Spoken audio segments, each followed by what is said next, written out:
Hello there, my name is Thiago and this is Inglês Everywhere, the podcast that helps you improve your English. I want to invite you to join me every week to take you to the next level, listening to all kinds of content, stories, interviews, chats, and a lot more. Welcome to Inglês Everywhere. Olá, ouvintes do Inglês Everywhere. How are you doing? No episódio de hoje eu vou começar uma nova série e dessa vez eu vou falar sobre os famigerados falsos cognatos. Em inglês, por sorte, não temos tantos como em outras línguas, como no espanhol, por exemplo. Existem muito menos, mas ainda assim existem alguns e é importante que a gente conheça quais são eles, para que a gente evite de falar algo em inglês com um sentido que não tem nada a ver com o que a gente deseja ou entender algo errado também. Então é importante a gente ter esse conhecimento. Antes de eu tratar dessas 5 palavras que são falsos cognatos, eu vou mostrar também quais seriam os equivalentes.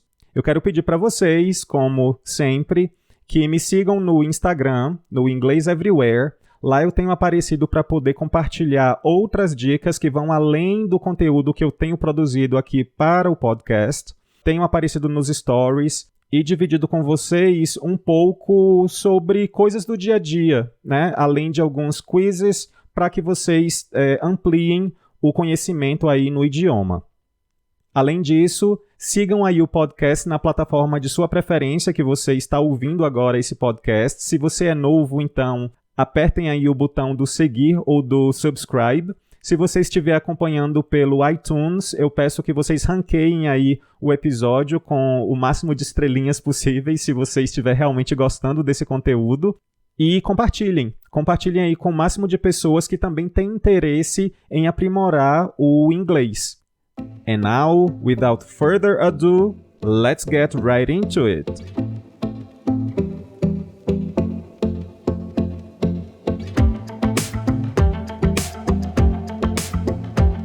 A gente está agora no mês de outubro e logo é o Halloween.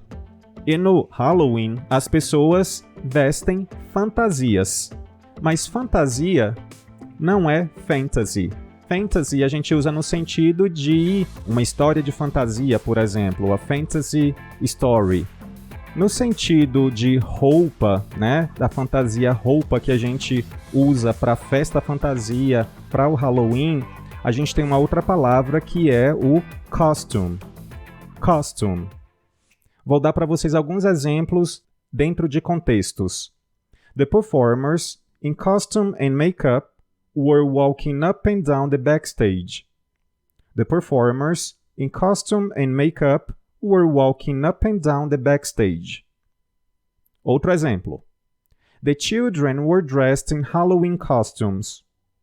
The children were dressed in Halloween costumes. And Jim wasn't going to put on the Superman hero costume. He wasn't going to rescue the day. Also, you should know that what you're wearing is because we just came from a costume party. Normally, you wear much more hip and revealing clothing. Costume parece o quê? Parece costume. Mas costume é escrito de forma diferente e tem uma pronúncia também diferente. Costume é custom. Custom. This is what was the custom. This is the tradition. Do-it-yourself medications, right? And sort of social custom, cultural customs to treat disease at the time. A segunda palavra é o sympathetic. Sympathetic soa como simpático, mas não tem nada a ver com simpático. Sympathetic significa compreensivo, solidário, aquele que entende o problema de uma outra pessoa. Vamos a um exemplo. She was very sympathetic when I was sick. She was very sympathetic when I was sick. Ela foi muito solidária quando eu estava doente.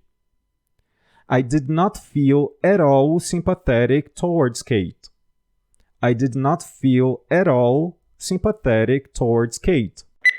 I told them every reason why they should hire me. Now, I was a little bit nervous because as I was explaining myself, the director, who doesn't really speak very good English, he was listening, but he had a very stern look on his face, kind of just going like, But the assistant director, who's a female woman, she speaks fluent English, and I was basically speaking through her. She was saying like, oh yeah, I understand. That sounds terrible. It seemed like she was a little bit more sympathetic to my situation. In some of your work, I've noticed that you focused in on the concept, on the word sympathy. And you talk about just so often white people not being able to be sympathetic with the situation that Black people are in. And that's just such a basic part of granting somebody else's humanity. If you can't be sympathetic, how can you respond? Mas então, como é que eu falo simpático? Existem várias possibilidades aqui. Para eu falar simpático, eu posso simplesmente dizer nice, likable, pleasant, friendly. Mais uma vez, nice, likable, pleasant ou friendly. It doesn't matter if he's nice, friendly, kind, handsome. He's a likable guy, whether or not he is the guy.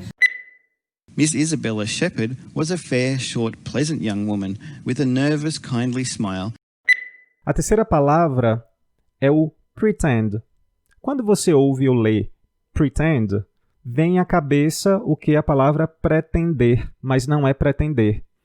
Pretend significa fingir, sentido que não tem nenhuma relação com o que seria em português. Vamos a um exemplo.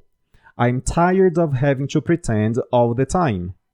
I'm tired of having to pretend all the time. Mais um exemplo. He pretended that he didn't mind, but I knew he did. He pretended that he didn't mind, but I knew he did. Now, to explain how this works, I want you all to pretend that you are participants in a study designed to stress you out. I pretended to all my friends that I understood what the squirrels were saying, what the birds were singing about, and that my friends believed me. Mas então, como é que seria pretender em inglês? Intend. Intend. And the foundation didn't intend to invest or specialize in pandemics. Why I decided to run, I think that we need new leaders with a new vision, and I intend to work really hard, and I ask for your vote and your support. O nosso quarto falso cognato é a palavra comprehensive. Comprehensive, que soa como compreensivo, né? Aquele que compreende o problema do outro, mas não é compreensivo. Comprehensive significa abrangente, extenso. Vamos a alguns exemplos. We offer you a comprehensive training in all aspects of the business. We offer you a comprehensive training in all aspects of the business. Nós te oferecemos um treinamento abrangente, extenso, em todos os aspectos do negócio. Mais outro exemplo. He has written a full comprehensive guide to London. He has written a fully comprehensive guide to London. Ele escreveu um guia para Londres completamente abrangente, extenso. One of my colleagues, Dr. Caitlin Hughes, conducted a comprehensive research evaluation of the Portuguese decriminalisation. In March 2008, Terry Calloway, president of Johnson County Community College, signed the American College and University President's Climate Commitment, in which he agreed that the college would develop a comprehensive plan to achieve climate neutrality as a campus.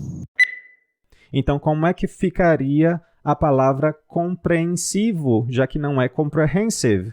Então, uma pessoa que é compreensiva é uma pessoa que é understanding. Então, a gente usa aí a palavra understanding, que não é o verbo. Não achem que é porque tem o ing que é verbo. Não. ing pode assumir diversas classes gramaticais. Neste caso aqui, o adjetivo compreensivo. But this officer had proven to be an understanding man. I had this revelation. Studying English was teaching me how to be a better doctor. because I was becoming a more empathetic and more deeply understanding human being. E por fim, para a gente fechar o nosso episódio, eu tenho uma outra palavra que é o exquisite. Exquisite. Essa não é aquela palavra que é tão frequente, mas eventualmente você vai ouvir. Exquisite não tem nada a ver com esquisito. Exquisite significa refinado, belo. Vamos a 2 exemplos. She has exquisite taste. She has exquisite taste. Então, ela tem um gosto refinado. Outro exemplo. Her wedding dress was absolutely exquisite. Her wedding dress was absolutely exquisite.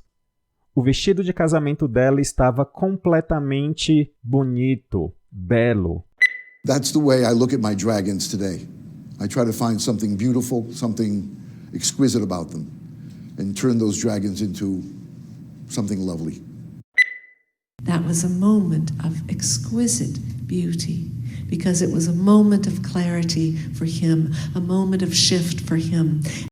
Mas e então, como é que seria esquisito? Eu tenho várias opções também em inglês. As principais são strange, odd, weird. Strange, odd, weird. And yet we end up in this odd emotional space, sabotaging each other when it's in a sense sabotaging ourselves. I don't want to miss this weird roller coaster ride. Então é isso. Eu quero reforçar para que vocês me sigam no Instagram e você acompanhar o conteúdo extra que eu tenho postado lá nos stories. E até o próximo episódio. Thanks for listening. You can send me suggestions on Twitter, Instagram, or by voice message. Also, follow us on your favorite streaming platform to check out for the next episode. On EnglishEverywherePodcast.wordpress.com, you can have some further information about our show episodes, including transcripts. See ya! He agreed that the college would develop a comprehensive plan to achieve climate neutrality as a campus. Então, como é que ficaria a palavra compreensivo, já que não é comprehensive? Então, uma pessoa que é compreensiva é uma pessoa que é understanding. Então, a gente usa aí a palavra understanding, que não é o verbo. Não achem que é porque tem o ing que é verbo. Não, ing pode assumir diversas classes gramaticais. Neste caso aqui, o adjetivo compreensivo. But this officer had proven to be an understanding man. I had this revelation. Studying English was teaching me how to be a better doctor, because I was becoming a more empathetic and more deeply understanding human being. E por fim, para a gente fechar o nosso episódio, eu tenho uma outra palavra que é o exquisite. Exquisite. Essa não é aquela palavra que é tão frequente, mas eventualmente você vai ouvir. Exquisite não tem nada a ver com esquisito. Exquisite significa refinado, belo. Vamos a 2 exemplos. She has exquisite taste. She has exquisite taste. Então, ela tem um gosto refinado. Outro exemplo. Her wedding dress was absolutely exquisite. Her wedding dress was absolutely exquisite. O vestido de casamento dela estava completamente bonito, belo. That's the way I look at my dragons today. I try to find something beautiful, something exquisite about them, and turn those dragons into something lovely. That was a moment of exquisite beauty, because it was a moment of clarity for him, a moment of shift for him. Mas e então, como é que seria esquisito? Eu tenho várias opções também em inglês. As principais são strange, odd, weird. Strange, odd, weird. And yet we end up in this odd emotional space, sabotaging each other when it's in a sense sabotaging ourselves. I don't want to miss this weird roller coaster ride. Então é isso, eu quero reforçar para que vocês me sigam no Instagram e você acompanhar o conteúdo extra que eu tenho postado lá nos stories. E até o próximo episódio. Thanks for listening. You can send me suggestions on Twitter, Instagram, or by voice message. Also, follow us on your favorite streaming platform to check out for the next episode. On ingleseverywherepodcast.wordpress.com, you can have some further information about our show episodes, including transcripts. See ya!